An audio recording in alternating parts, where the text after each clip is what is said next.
जो लोग बुद्धिमान हैं वही ये जानते हैं कि शब्द हथियार की तरह होते हैं जिनसे किसी को भी बचाया जा सकता है या किसी को भी मारा जा सकता है। अब आप सोच रहे होंगे कि शब्दों से किसी को मारा कैसे जा सकता है, तो जरा सोचिए, ज्यादातर आत्महत्याओं के पीछे किसका कारण होता है? किसी के पति ने कुछ कहा, किसी के पिता ने कुछ कहा और उन लोगों ने आत्महत्या कर ली। यह आत्महत्या किसके कारण हुई? वह पीड़ित के मन को इतना दुखी कर गए कि उसके मन से वह दुख सहना और ज्यादा बर्दाश्त करना नामुमकिन हो गया और इसी वजह से उन्होंने आत्महत्या कर ली। ऐसे ही आपके शब्द किसी को नया जीवन प्रदान कर सकते हैं। जब कोई आदमी उदास होता है या दुखी होता है तो आपके शब्द उसमें एक नया जोश, एक नया उत्साह भर सकते हैं और एक हारा हुआ आदमी अपने जीवन में एक नई शुरुआत कर सकता है सिर्फ शब्दों के माध्यम से, हमारी वाणी के माध्यम से। तो अब तक आप ये तो समझ ही गए होंगे कि हमारे शब्द हमारे जीवन को किस तरह निर्धारित करते हैं, शब्दों में कितनी ताकत होती है और किसी से बात करते वक्त हमें कितनी सावधानी से अपने शब्द बोलने चाहिए। आज जो बौद्ध कहानी मैं आपको सुनाने वाला हूँ उसमें आपको सीधे तौर पर कुछ ऐसे तरीके पता चलेंगे, कुछ ऐसी परिस्थितियाँ पता चलेगी जहाँ पर आपको हमेशा चुप रहना चाहिए। कुछ परिस्थितियों में अगर आप कुछ नहीं बोलेंगे तो वही आपके लिए सबसे ज्यादा बेहतर होगा। इससे पहले कि आप इस कहानी में खो जाएं, इस चैनल को सब्सक्राइब जरूर कर लें। तो चलिए कहानी शुरू करते हैं। एक बार की बात है, एक युवा लड़का एक बार एक बौद्ध भिक्षु के पास पहुंचा। वह काफी परेशान लग रहा था और उसने बौद्ध भिक्षु से जाकर पूछा कि हे महात्मा, मैं अपने आप से परेशान हूँ, अपने आप से दुखी हूँ। बाहरी रूप से मुझे कोई दुख नहीं है, मैं धन धान्य संपन्न हूँ, मुझे कोई शारीरिक रोग भी नहीं है, लेकिन मैं खुद से परेशान रहता हूँ, अपने मन से परेशान रहता हूँ। अक्सर मेरी बातों को मेरा कोई भी दोस्त गंभीरता से नहीं लेता है और न ही मेरे परिवार के लोग मेरी किसी बात को गंभीरता से लेते हैं। मैं जो कुछ भी सलाह देता हूँ या तो वह उसे मजाक में उड़ा देते हैं या फिर उसे गंभीरता से लेते ही नहीं है। मेरी बातों को कोई गंभीरता से क्यों नहीं लेता है? क्यों मेरी बातों पर कोई अमल नहीं करता? क्यों मेरी बातों में कोई रुचि नहीं दिखाता? क्या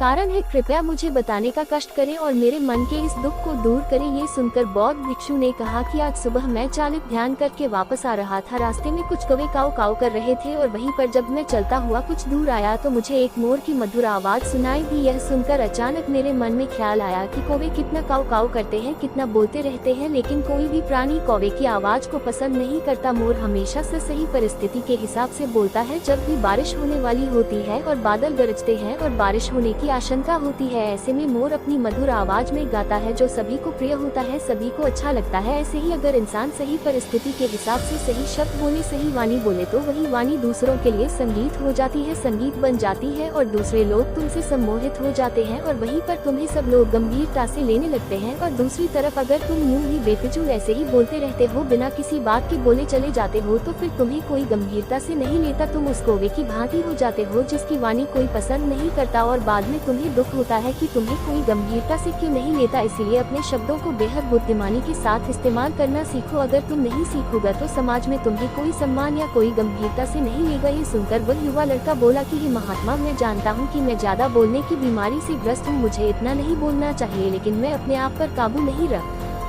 पाता और न ही मैं इतना बुद्धिमान हूँ कि मैं अपने शब्दों को नाप तोल कर बोल सकूं। मैं तो किसी से बात करते वक्त इतना सोचता भी नहीं कि मुझे अपने शब्द किस तरह इस्तेमाल करने हैं। कृपया करके कुछ ऐसी परिस्थितियाँ बता दीजिए जहाँ पर मुझे कम बोलना है या फिर बोलना ही नहीं है, हमेशा चुप रहना है। अगर आप मेरा ऐसे मार्गदर्शन कर सकते हैं तो मेरा जीवन आसान हो जाएगा और मुझे ज्यादा दिमाग या अपनी बुद्धि लगाने की भी जरूरत नहीं पड़ेगी। यह सुनकर बौद्ध भिक्षु ने मुस्कुराते हुए कहा कि बेटा, वैसे तो इंसान को हर परिस्थिति में सोच समझकर ही बोलना चाहिए, लेकिन अगर वह हमेशा होश में नहीं रह पाता है, ध्यान में नहीं रह पाता है, मैं तुम्हारे दैनिक जीवन की कुछ ऐसी परिस्थितियां बता रहा हूं जहां पर तुम्हें हमें हमेशा चुप रहना है। अगर तुम ऐसी जगहों पर कुछ बोलोगे तो तुम्हारा अपमान ही होगा या फिर तुम्हें कोई गंभीरता से नहीं लेगा। सबसे पहली जगह है, या यूं कहे ऐसी परिस्थिति जहाँ पर इंसान को हमेशा चुप रहना चाहिए, वो है जब किसी ऐसे विषय के बारे में बातचीत हो रही हो जिसके बारे में आपको कोई जानकारी ही नहीं है। तो ऐसी परिस्थिति में व्यर्थ में बीच में कान उड़ाना, व्यर्थ का ज्ञान देना, आपको कुछ पता नहीं है लेकिन फिर भी आप अपना ज्ञान देने के लिए उत्सुक है, तो ऐसी जगह पर आपका अपमान ही होगा। जरा तुम खुद सोचो, जब कोई बीमार आदमी अपनी बीमारी के बारे में चर्चा कर रहा हो और आपको उस बीमारी के बारे में कोई भी ज्ञान नहीं है, लेकिन फिर भी आप व्यर्थ में बेकार में उसे ऐसी ऐसी औषधियाँ बता रहे हैं जिनका उसकी बीमारी से कोई तालमेल ही नहीं है, तो ऐसे में आप अपनी प्रतिष्ठा अपने हाथों से खो रहे होते हैं और आपको पता ही नहीं होता। ऐसी परिस्थिति में आदमी को हमेशा सुनना चाहिए, ध्यान से सुनना भी एक कला होती है। अगर आप सुनने का दिखावा करेंगे तो कहीं ना कहीं सामने वाले आदमी को यह एहसास हो जाता है कि यह मेरी बात पूरे ध्यान से नहीं सुन रहा है। इसलिए जब आपको किसी विषय के बारे में पूरी तरह से जानकारी ना हो तो वहाँ पर केवल अपने कान लगाना ही ज्यादा महत्वपूर्ण होता है, ज्यादा जरूरी होता है। आप उस इंसान की बातें ध्यान से सुन सकते हैं और इसी बीच आप दोनों के बीच एक संबंध पैदा होगा और वह संबंध सच्चा होगा, क्योंकि आपने उसके बात को बड़े ही ध्यान से सुना है और इस बात का पता सामने वाले को भी होता है। तो हम बिना कुछ बोले सिर्फ सुनने मात्र से किसी को अपना मित्र बना सकते हैं। इस बात को हमेशा ध्यान में रखना। दूसरी जगह जहाँ इंसान को हमेशा चुप रहना चाहिए वह है खाना खाते समय। खाना इंसान को हमेशा चुप रहकर खाना चाहिए, मौन रहकर खाना चाहिए। महात्मा बुद्ध और उनके भिक्षु हमेशा चुप रहकर भोजन करते हैं, शांत भाव से भोजन करते हैं, परिपूर्ण होकर भोजन करते हैं, पूरी तरह से करते हैं, एक एक टुकड़े का स्वाद लेकर भोजन करते हैं। और ऐसा भोजन जब आपके शरीर में पहुंचता है तो वह आपके अंदर तक ऊर्जा पहुंचाता है। अक्सर हम भोजन करते वक्त कुछ न कुछ बोलते रहते हैं, कुछ न कुछ सुनते रहते हैं, लेकिन मौन रहकर पूरा स्वाद लेकर उस भोजन को कभी नहीं करते। हम उस भोजन को करते वक्त आधे अधूरे ही रहते हैं और इसीलिए हमारा शरीर रोगों से ग्रस्त हो जाता है। जरा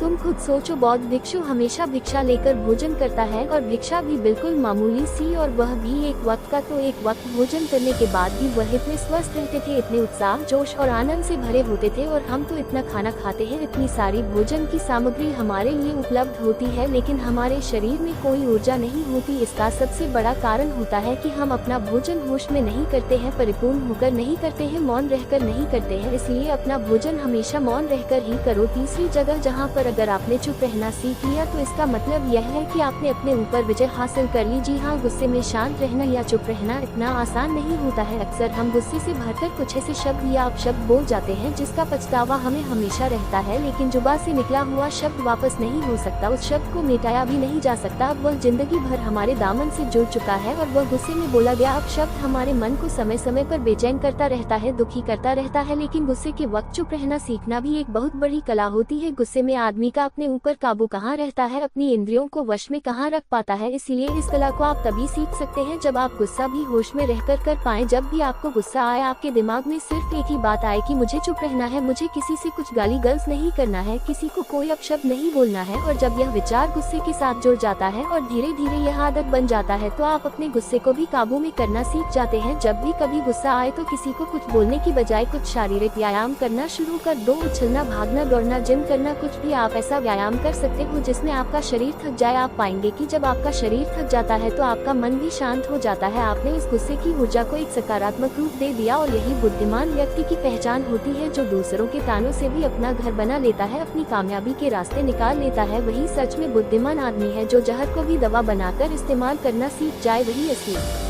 बुद्धिमान होता है। चौथी जगह जहां आप चुप रहेंगे तो आपके लिए वही सबसे ज्यादा बेहतर होगा। जब चार लोग आपस में बैठकर बातें कर रहे हो, कोई बैठक कर रहे हो, तो वहां पर जब चार लोग बात कर रहे होते हैं तो चारों लोग एक साथ तो बात कर नहीं सकते। एक बार में एक व्यक्ति बोलेगा और तीन सुनेंगे, तभी वह बैठक कामयाब हो पाएगी, तभी वह चर्चा सही रूप में आगे बढ़ पाएगी। लेकिन अगर कोई आदमी ऐसा बैठा हुआ है जो बीच में ही दूसरे की बात काटकर अपनी बात को ऊपर रखना चाहता है, तो ऐसे में वह चर्चा या वह बैठक आपको कहीं नहीं पहुँचाएगी और चारों लोगों के बीच आप सबसे मूर्ख कहलाओगे। अगर आपको अपनी बात कहनी है तो सामने वाले को अपनी बात पूरा करने दो, उसके बाद अपने विचार रखो। यही एक भद्र पुरुष या फिर कहीं अच्छे आदमी की पहचान होती है। और आखिरी जगह, अगर हमारे माता पिता हमें कुछ कह देते हैं, हमारे बड़े बुजुर्ग हमें किसी बात पर डांट देते हैं या हमें थप्पड़ भी मार देते हैं, तो ऐसी जगहों पर आपका चुप रहना ही उनके प्रति सम्मान दिखाएगा, उनके प्रति आदर का भाव व्यक्त होगा। अगर आप उनके सामने उनका विरोध कर देते हैं, उनका प्रतिरोध कर देते हैं, तो वह गुस्सा तो थोड़ी देर बाद शांत हो जाएगा, लेकिन वो कही गई बात, वह विरोध किया हुआ शब्द या फिर कुछ भी उल्टा सीधा हमेशा आपके मन को सताएगा। और आपके माता पिता को हमेशा यही लगेगा कि यह हमारी इज्जत नहीं करता, हमारी बात नहीं मानता, क्योंकि यह कमाने लग गया है, ये बड़ा बन गया है। ऐसी ऐसी बातें उठेगी, ऐसे ऐसे तंज कसे जाएंगे। इसलिए ऐसी जगह पे आप मौन रहिए, चुप रहिए, कुछ मत बोलिए, अपने गुस्से को अपने अंदर ही पी लीजिए, कुछ व्यायाम कर लीजिए, भाग लीजिए, दौड़ लीजिए, आपका मन अपने आप शांत हो जाएगा। आखिर में बौद्ध भिक्षु ने अपनी बात को खत्म करते हुए कहा कि कम शब्दों में अपनी भावनाओं को उतारना सीखो। शब्द हथियार की तरह होते हैं, बोलो तो होश में बोलो, ध्यान में बोलो। जीवन शैली ऐसी बना लो कि आप जब भी बोलो पूरे होश में रहकर बोलो, पूरे आनंद के साथ बोलो, पूरे प्रेम के साथ बोलो। ऐसी वाणी बोलो जो दूसरे के दिल को ठंडक पहुंचाती हो, दूसरे के मन को भी शांत कर देती हो। और वह तभी संभव है जब आप प्रतिपल होश में रहकर बोलेंगे। इसके बाद वह युवा लड़का बौद्ध भिक्षु के सामने नतमस्तक हो गया और उनको प्रणाम करते हुए अपने घर वापस लौट गया। उम्मीद करता हूँ कि यह कहानी आपको जरूर पसंद आई होगी। पसंद आई हो तो अपने दोस्तों के साथ शेयर जरूर करें और चैनल पर नए हैं हैं तो मोटिवेशन बाय पूजा यूट्यूब चैनल को सब्सक्राइब जरूर करें ताकि वीडियो आपके पास पहुंच पाए। धन्यवाद।